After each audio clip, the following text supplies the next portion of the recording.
I'm Richard Lewis, reporting for cadred.org. I'm here with somebody, it's going to take me a while to get used to this. I'm here with Nooky from Mousesports, which it just doesn't sound right. Look, you've had an amazing win over ESC Gaming. We are going to talk about that, but I want to talk first of all about the move to Mousesports, because we haven't done an interview with you since you've moved. Has it took a lot of getting used to? I mean, being in an organisation that for so long was kind of a rival organisation? Yeah, I mean, it doesn't really matter about the rivalry.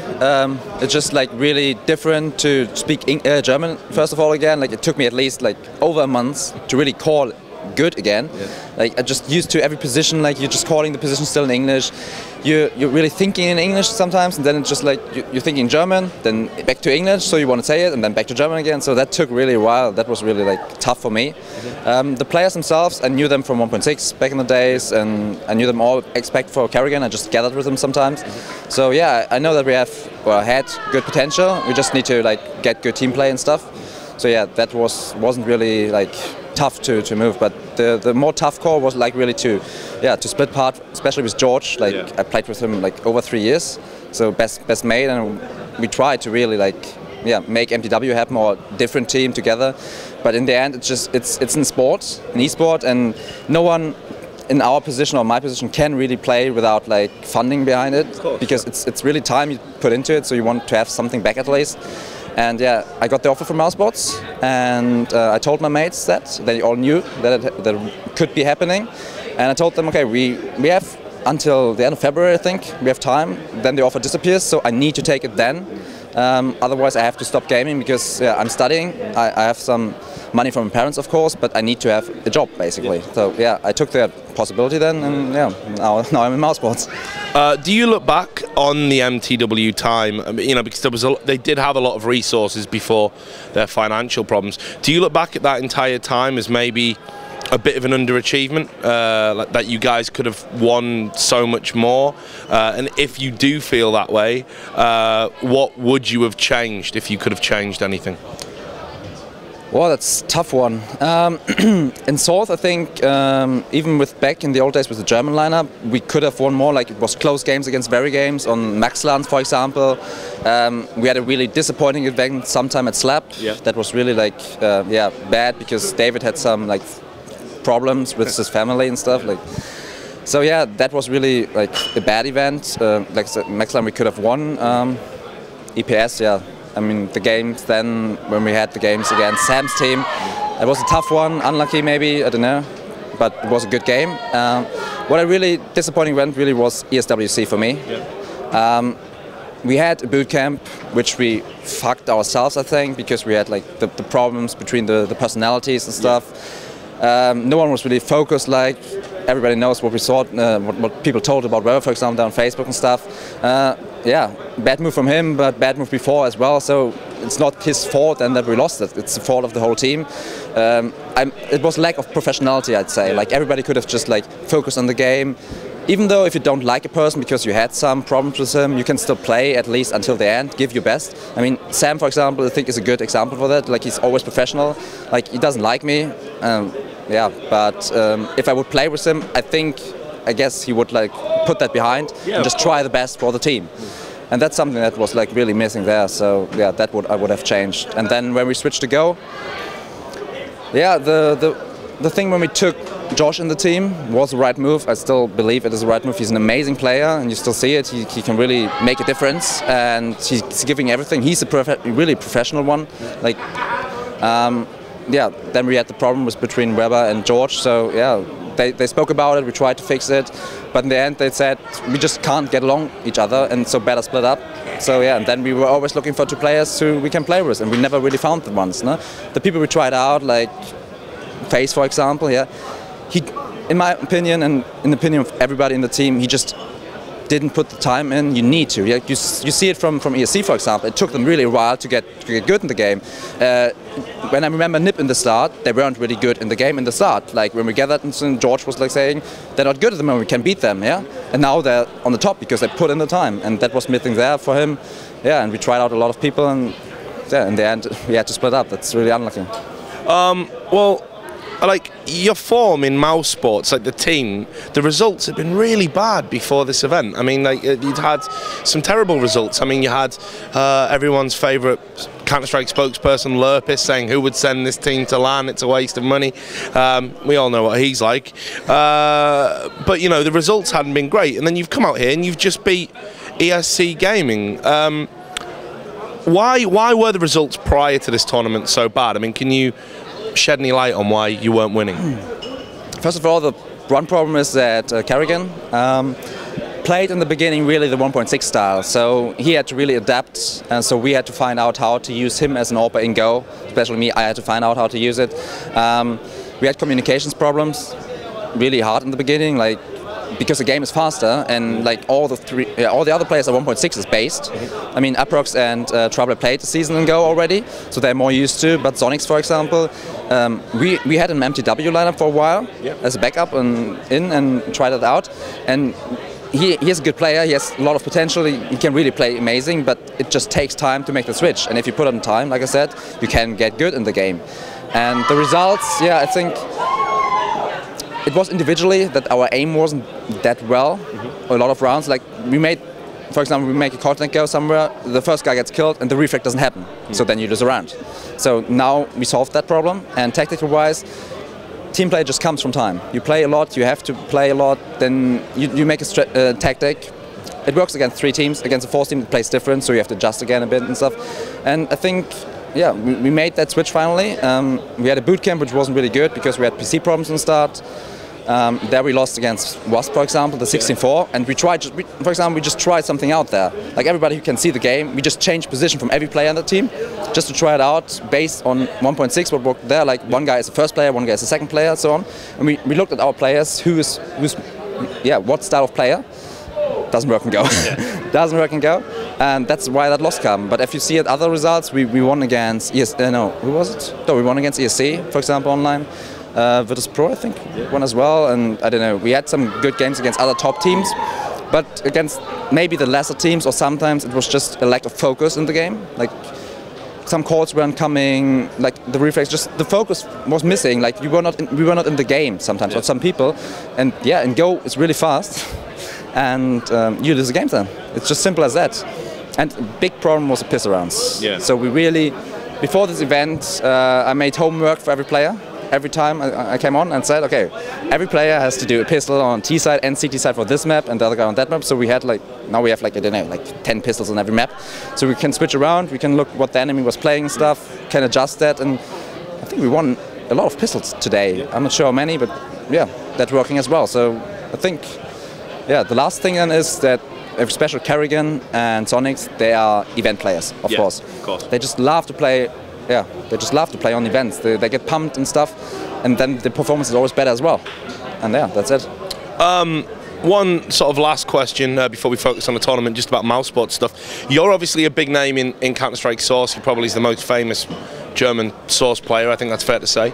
And now, of course, you're alongside, you know, some big names in 1.6 like Kerrigan.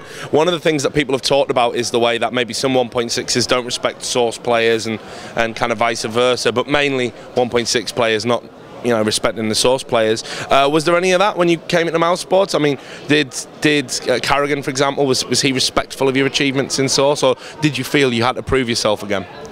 I don't think I had to prove myself at all. Like they know that Go is more related on Source, so as a tactic caller, it's obviously that I did a good job there, and they respected that. And yeah, like I said, I played 1.6 in EPS as well, so I knew all the players there. And yeah, maybe I lost against some of them. Sometimes I won against them. They knew I had potential, and but back then 1.6, I was more like the style Get Right is playing now, like the backup player who comes from behind and stuff. So I always had like this, what is it called, like the black sheep who always comes from behind, just get the frags in the end and stuff. But who cares, man? I changed in the while. I have different roles now, and they know that. So yeah, I think they all respected me, so I had no problems from that side.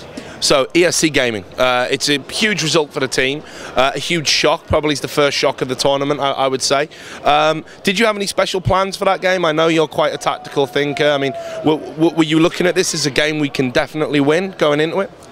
Definitely. I mean, we knew yesterday in the night that ESC is in our group, and we were like, oh, why do we get the best team of the non-bio thing there, of the qualifier? And but we knew that we can beat them. We won against them on Inferno there, and that game, when we played Inferno there, that was the first time ever that we changed our system as CT, which worked since then really good.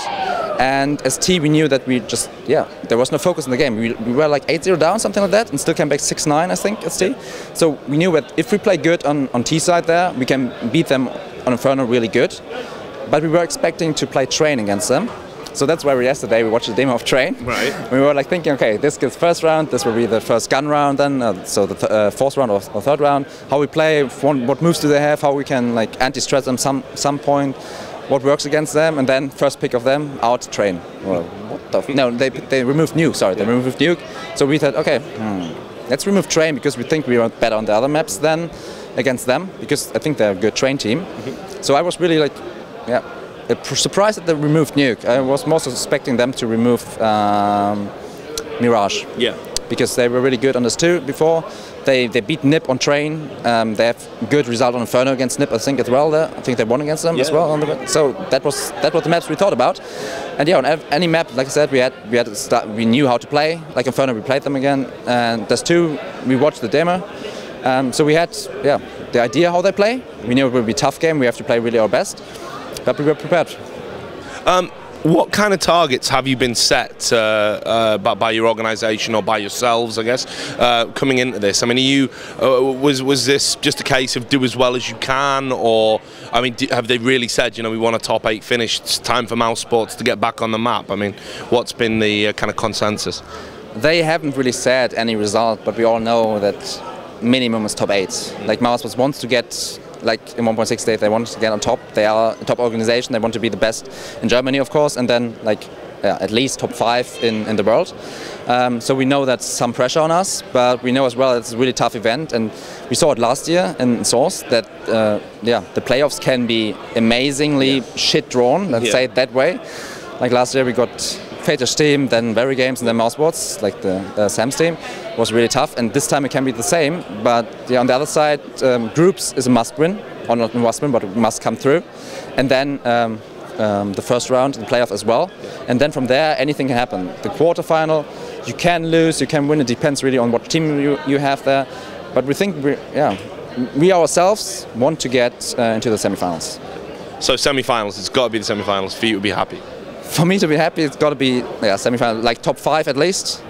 But I always aim for top 3. But I know it will be really tough. We have to play our best. We know the teams here are amazing. Like VG, NiP, they're all really good. Navi is playing really amazing lately as well. So many good teams here. So even if you get only top 8, it's disappointing in some way. But it's still like so many good teams there. So yeah, it's really a matter then of the performance you get in the game.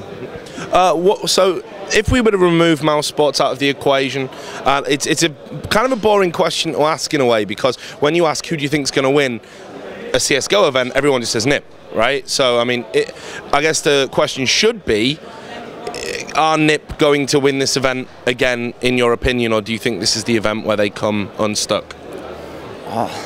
I hope they do lose at this event. I think this is probably the first event where, like maybe the first event where what was the first event in Go? First event in Go, Christ. ESWC? No. Or before that one? Was there a DreamHack Valencia? Yeah, but there weren't really many teams, were there? Yeah, well, there was still, they had I think ESWC was the best shot in that stage to beat them, because the game was new and you could have really do well there. And now I think you've seen the results from NiP. They have to put in more stuff. People know now how they play. People know the game more, prepared more. They want to beat them. So I think a lot of teams really want to get the fight against them and think they're ready. Like you saw, VG dropped out of SLTV just to prepare more. For example, they're not happy. ESC is playing good against them as well. So I hope they lose, but I still think they will make it in the finals, and then it really depends on the time there, on the map and everything. What about dark horses? I mean, we've said that you've caused the first shock of the tournament probably by beating ESC. Are there any teams that you know about or have maybe practiced against that perhaps people don't know about and that might do really well here? Any surprise packages? Before the event, I thought personally that Fnatic could do really well. Like, they have a certain style of playing, and people don't really play that style often. It's more a bit like 1.6 related, I think, like a lot of contact and stuff. I was expecting them to do well, but the results at the moment don't look that amazing to me, so I thought they will go through like 16-5 against the games. On the other team, we played in the first game, like Crazy's team, Killerfish. They were really impressing me, to be honest. Like, I know we had a bad start, like we had sound problems, for example, so I couldn't really hear someone like running up the middle, and it was like he was just in front of me. We adjusted to that, and maybe could have won Inferno there, but still that surprised me. Any other of that, we can really do well. I don't know if Virtus.pro is dark horse. I don't know how good people rate them, but I think they played good online. We practiced against them, and I think they can do well if they are on fire. So those are my bets then. And so just finally, obviously I'm trying to let people shout out to their sponsors. I normally don't do it, but I'm going to do it this event because they're a nice guy. So are there any one in particular you would like to thank or shout out to on behalf of Mousesports? Yeah, of course, Razer and BenQ, who are supporting us. Yeah, that's really the top sponsors there to support us at this event. Okay, well, it's been great to catch up with you again. It's good to see you as well. I think removed from the stresses and strains of the MTW lineup, you do seem to cut a more relaxed figure while playing these days. I think that's great. So probably a nice change for you. And to all the people out there, do stay tuned to the website. We are going to have more interviews like this one from here at Copenhagen Games 2013. I nearly said 12.